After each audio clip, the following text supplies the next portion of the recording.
Come along with me as I travel from Hanoi to Ho Chi Minh City, doing the whole length of Vietnam, exploring the culture, nature and rich history of this country. Good morning, Vietnam!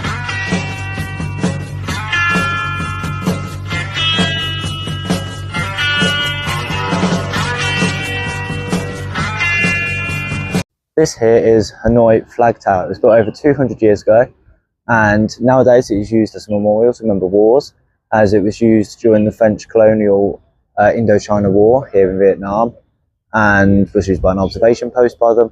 And in 1954, when it was liberated by the Vietnamese, the Vietnamese flag was raised on the tower for the first time, and it's remained up there as a symbol of independence. The flag tower is part of the complex that makes up the Central Citadel here in Hanoi. I'm not sure how well you can see. We'll go over there in a second. Just past the tree is the main Citadel building, and I'll tell you a little bit more about that when we get over there. There isn't much known originally what this tower was used for when it was built 200 years ago by the emperors of the area. But it's got very solid architecture to be this well preserved for so long. You can't go up and into the interior, unfortunately. I'm currently on just the first level, and it provides a really cool view of the history side of this city. This is a very historical city, Hanoi is. And you've got the history here, and you're just overlooking the roads and the parks. And then you also see even more history.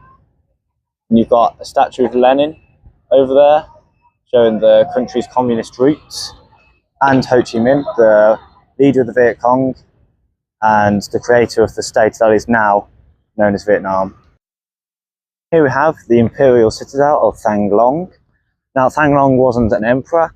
He was actually the name of Hanoi originally. This citadel was built in the 11th century and has been the epicenter of power in Hanoi and the extended kingdoms of Vietnam, all the way up until the French colonial era of the 1800s and 1900s. The political power of the citadel is still held quite highly to this day, to the point where the government buildings of Hanoi are directly opposite me now from the citadel. I'm not filming them, so don't go to communist jail.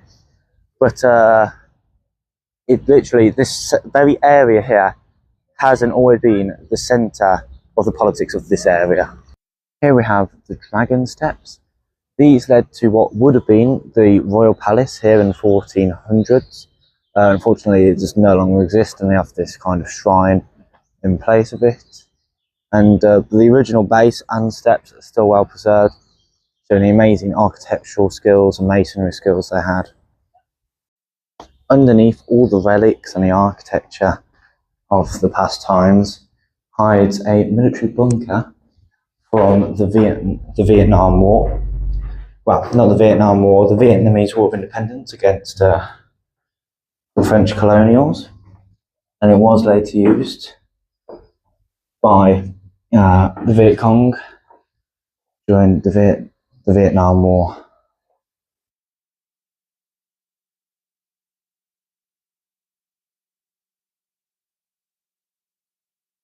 We have ancient, well, not ancient, artifacts from the time. Got a rotary phone. Will make a lot of people I know feel old that that's in a museum. It's a very intense, more rotary phones.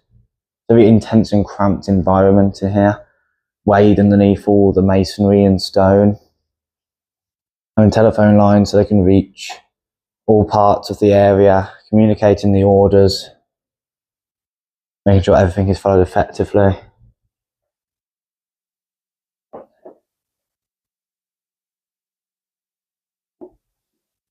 Ventilation room to filter out the toxic gases, as obviously it was built under all this concrete. It was hard to get fresh air down here.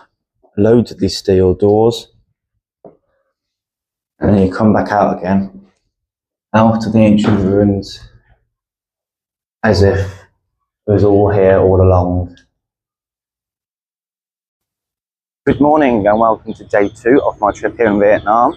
This is the last morning in Hanoi, and then I'm heading to Ninh Bình around midday, this afternoon.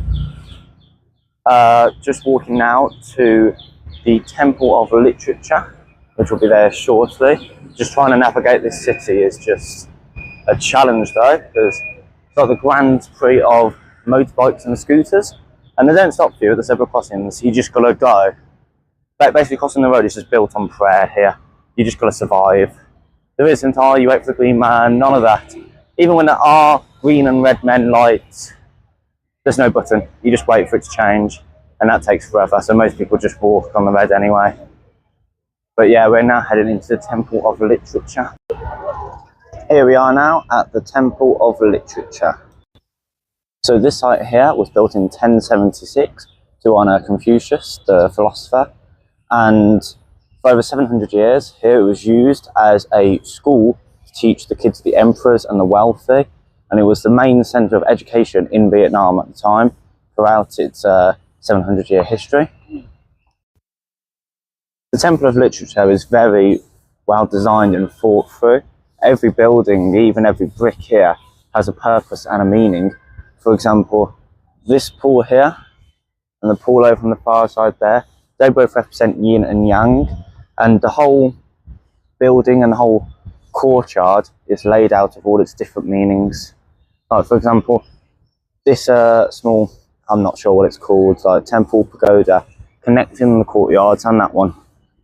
And then to represent the wind moving through the building, and like how we flow through the building, we represent the wind. So in this courtyard here, there are loads of shelters here with stone tablets underneath them. These stone tablets were started construction in the 1400s, and each one represents either a singular scholar or one scholar who passed the examinations, like the King's examination, and each one represents like the graduates of the class, what they passed, what kind of exam they did, and they're all based, and they're all rested on the base of turtles. And so I've got a spider on me, and because the turtle represents wisdom and longevity here, and there's loads of them. So there's over 400 years these tablets were created, small in those buildings there. And it's been very important for the history of Vietnam that these are preserved, because they contain some of the history of the country, of all the scholars, of all the wisdom, of all the exams they passed, of the knowledge in those exams. And if all that is lost, you lose a large part of the history of this country. I'm now in the Great Hall of Ceremonies, and this here is a shrine to Confucius here and his 4 disciples. Confucianism was the main religion, and still is, here in Vietnam. So this temple is quite highly regarded as a centre of worship for them here in Hanoi. Here we have a proclamation to the preservation of education in Vietnam. It's more of like a way of saying we need to keep education to prevent war and to prevent discrepancies in the way we live. And it's in this beautiful main large building here. This is a shrine to Tu Thanh, one of the kings of Vietnam, and he was responsible, he was a very good king and he was a very famous king. He created many education associations that helped benefit both the higher ups, the elite, but it also helped the more common people of Vietnam. Here we have some kind of more modern style art display that's presented in the Temple of Literature, because it's still used to display art to this day. Then we have a giant gong. Well, it's not a gong, it's a drum, but it'd still be very fun to play, I imagine. So the actual buildings here, where the shrines to the kings are held, that we just saw, they were currently built in 1999. So these buildings here aren't that old. So there were buildings that did used to stand here, however they fell into disrepair, so they had to be replaced, but they're built in the same art style of the time that they would have been built, and you honestly couldn't tell unless you read the signs. I'm now heading out of the Temple of Literature, and I now need to start making my way back to my hostel as we need to go check out, collect our bags, and have our first experience on a sleep train. I'm not sleep on the train, it's 2 hours. It was just cheap-ish to get a bed rather than a chair. It was like £1 more, and I can stretch out a bit better. one thing I wanted to note was that Hanoi is very well maintained in terms of like its public spaces. Like everywhere you see, you've got gardeners, watering the plants, doing work, and they kind of have to, because if you don't maintain the vegetation here, the city would just be absorbed. It's already one with the jungle here, and not maintaining it would just wreck all the buildings. It's just amazing how many people here are probably just gardeners, and their whole job is to work for the government to maintain the city. And you'll also learn that there is not a quiet moment in this city, especially because of all the cars. I don't know how well you can hear me over the building work, but I've stumbled across the famous train street. I'm just going to look and see what time the train might be coming through, to see if I have enough time. Unfortunately, on weekdays, the train doesn't pass through until the evening, so I haven't got enough time to see it. I didn't get a chance to see it last night because I was absolutely passed out after 36 hours being away travelling. So now we're going to head back to the hostel. I just thought I'd show you.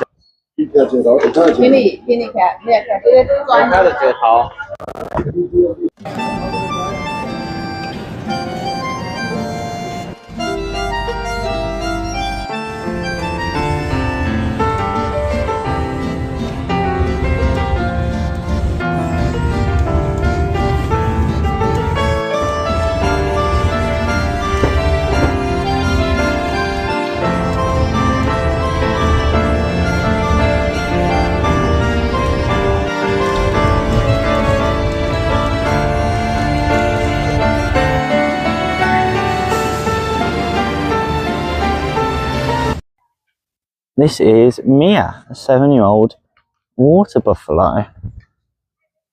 Look, never seen a water buffalo before, seems quite nice. I think she's just resting here. She needs to be separated because she just gave birth. She needs to be separated from the other herd. Obviously we're now at Buffalo Caves over there, in some of the rice fields. I'll do some duck feeding over there, and gonna do some fishing over here first, see if we can catch anything. Got a lovely waterfall.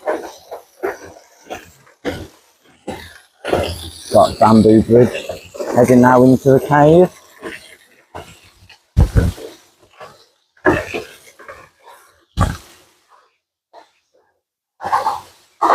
Oh, this is cool. Just see how far you can go.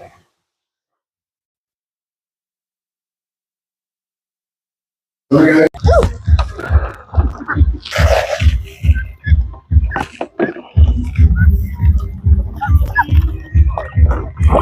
Oh, it's alright.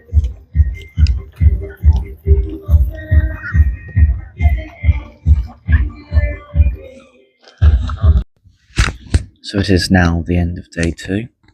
I've had a good afternoon in Ninh Binh, obviously. Went cycling to Buffalo Cave, that is good. And had a nice meal out with some of the people from the hostel. And the plan is for tomorrow to hopefully go to the Trang An riverboat ride, and then go see Hao Lu, ancient town just up above Ninh Binh, which will be fun. So I'll see you in the morning for day 3. Good morning everyone, and welcome to day 3 of my trip through Vietnam. Today I'm to the Ninh Binh, and we are now heading out to the Trang An boat.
I have now made it to the city of Da Nang in Hoi An.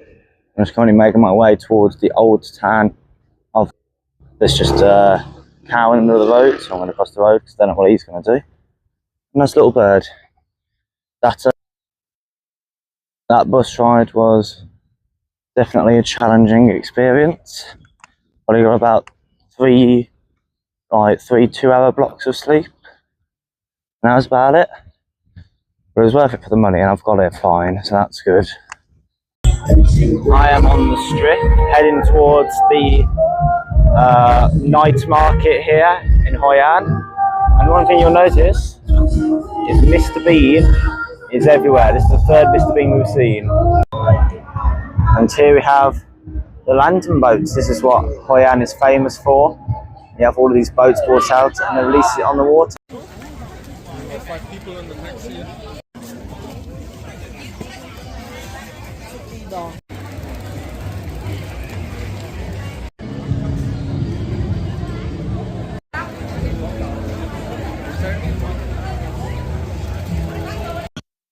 Good morning everyone. This is my second day in Hoi An. And today we are simply exploring the old town, going around the shops and exploring more about the history and culture of this town. This here is a Cao Dai temple. Cao Daism, well, I mean, everyone's beeping. Cao Daism is a religion that blends religions such as Catholicism, Buddhism, Taoism and Confucianism, and it's the idea that all religions eventually lead to the same goal of heaven. Obviously you'll notice there are some questionable symbols up there, but obviously in this part of the world the swastika represents a symbol of peace and prosperity and through like Buddhism. This is the Hoi An Elephant Community House. So a community house is essentially not the centre of town, but kind of like a town hall, but on a smaller scale. So there's multiple of these across Hoi An.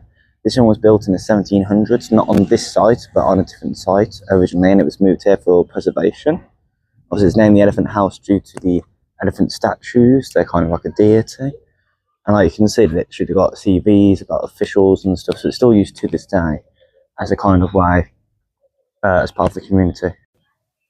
As you can see, Hoi An is famous for one thing, and that is tailors. Literally every other shop sells either dresses or suits, and it's what people travel here for. And they're literally all tailor-made at really cheap prices. This is the old house of Huan Thang. It was built in the 17th century by one of the people in the community of Chinese merchants here. There's a very good example of the architecture at the time. You can see through there, I can't go in. It's one of those scam places that orders you to pay but also isn't officially registered. And the whole area used to be covered in houses like this until they reverted back to the way they are now. As you can see here, we've got even more of the houses built in the old Chinese style.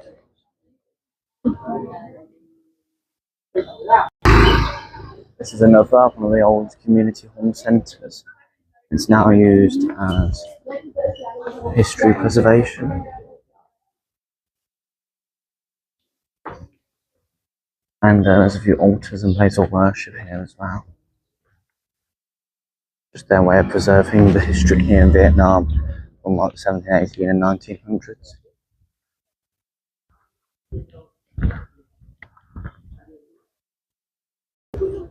Here we have the Cultural Relic Garden. Oh, that's all there is to see in there. Just preserve some of the architecture left behind by the merchants. And this is here the main temple that the Chinese merchants here used to pray and worship. A lot of this, of course, took place in the 17th, 16th, 17th, 18th centuries. And the Chinese merchants were here. So they basically created their own town in Hoi An, and it's basically preserved here ever since. And here we have the famous Japanese covered bridge.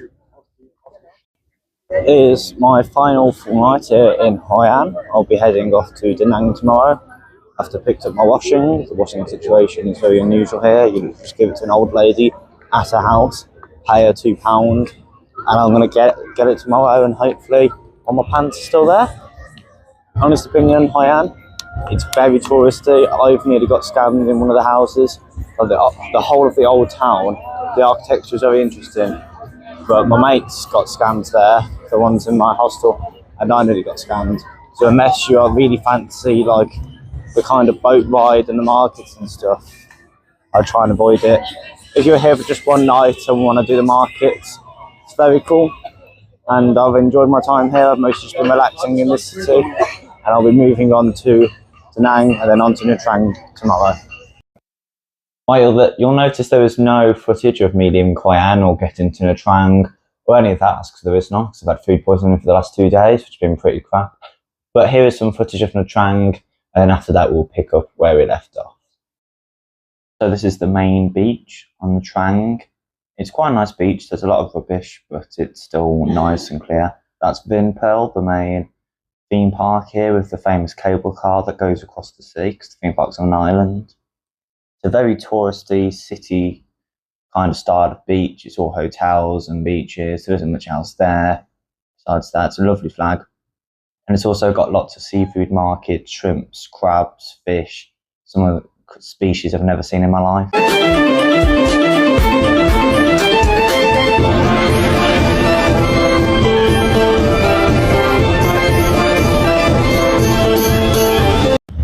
Good morning, this is day 11 here in Vietnam. After travelling 1,000 miles on 20 hours of buses and 20 hours on trains, another 10 hours on buses, I've finally made it to Ho Chi Minh City. And now I'm heading to the War Remnants Museum.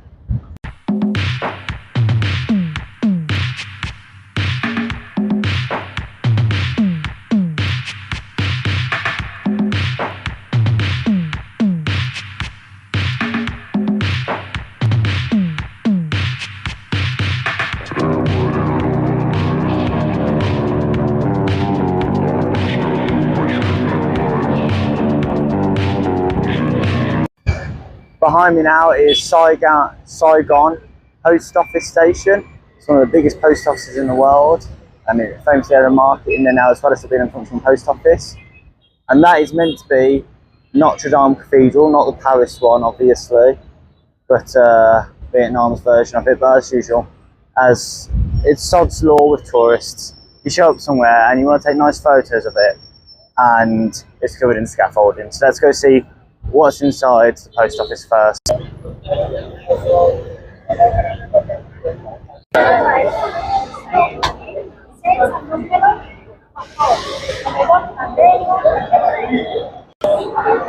So this post office was built in 1886, and as usual it's not Vietnam if you don't have a giant painting of Ho Chi Minh in the building, because they all look far for Ho here.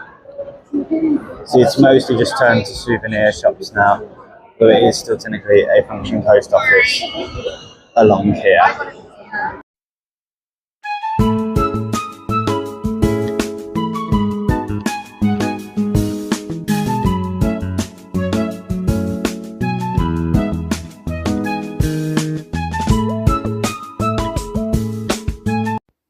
And now we begin our tour of the Cu Chi tunnels.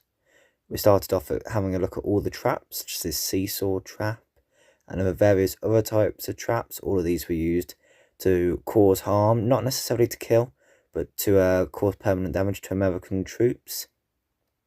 They often had snakes and scorpions, human remains, blood, anything that would cause any further harm or infection within the actual traps themselves. And here we have an American tank left behind in the jungle. And we moved on to a workshop where they showed us how American bombs were used to make IEDs. And this is a bomb crater for one of the big American bombs that was dropped during the war. Then we headed into the Cu Chi tunnels. These tunnels were obviously used to shelter the Viet Cong during the bombings and allow for surprise attacks against the American troops.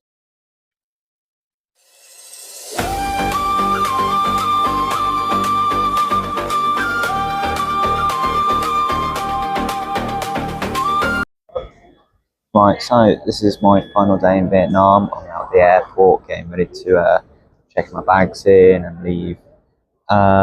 So this will be the last clip of the video. I honestly really enjoyed Vietnam. Apart from the food poisoning, this is a very interesting country of different culture, of history, seeing the tunnels and all of the temples, pagodas. Like, there was such an experience, such a range of history, especially for their fight of independence, especially from the French, and then obviously with everything that happened with America. And a lot of the people you meet, they're lovely people. You do get a lot of scammers, and they are very shouty people, but they're lovely people. And I've really enjoyed my time here.